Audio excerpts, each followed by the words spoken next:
How are you today? You can see I'm all right. There's lovely sunshine here with this good crowd here at Epsom, our second day here. The going is good to firm. Well, how very kind of you, and how do you do, ladies and gentlemen?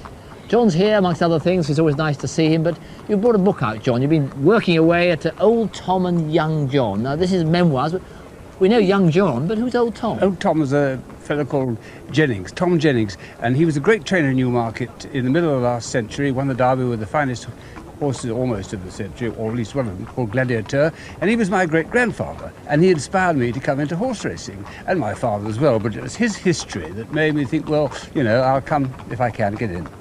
Well, John, you were quite an athlete yourself looking through it, won the long jump in the Oxford or Cambridge team, wasn't it? No, the chap in the Cambridge team beat me by about 4 inches. That's the best I could get next to it. And your reporting life, John, we know you as a sort of great tipster and man in television, but you actually started off working as a zoo correspondent. Oh yes, I was a zoo correspondent, and the great thing of those days, in the early 30s, I was a zoo Daily Mail zoo correspondent of all things. It kept me quiet and kept me out of the way, you see. And the great story then was the birth of the first chimpanzee in the London Zoo called Jubilee, and I was given a day off that day, and of course I missed it. I got the sack, but they gave me another job on the Daily Mail. So it was a long haul on the Daily Mail, and the writing and tipping, John, how long did you do that for?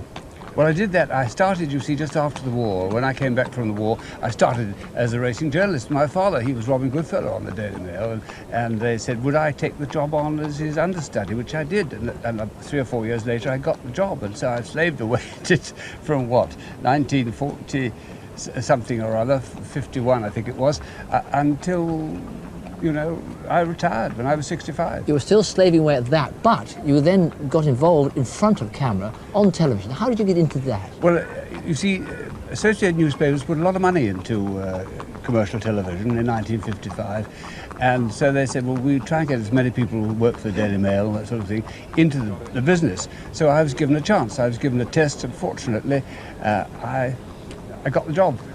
And John, what was it like when you started? Because now we have all sorts of, we still make a complete mess of it, we've just seen, but we have all sorts of technical background. Time's just the same as they were in mine. Well, what happened was, the great thing, we started at Hurst Park in 1955, Hurst Park now defunct, of course, and we started there, and the great thing that Peter Moore, who eventually, he wasn't in it then, but he came very soon afterwards, was showing the prices and the betting on the screen, the thing that was never done before. The BBC still didn't do it for another 5 years, but we did it. And the first way it was done was Robin Hastings, who was doing the paddock, was on a thing much higher than this, right up in the air.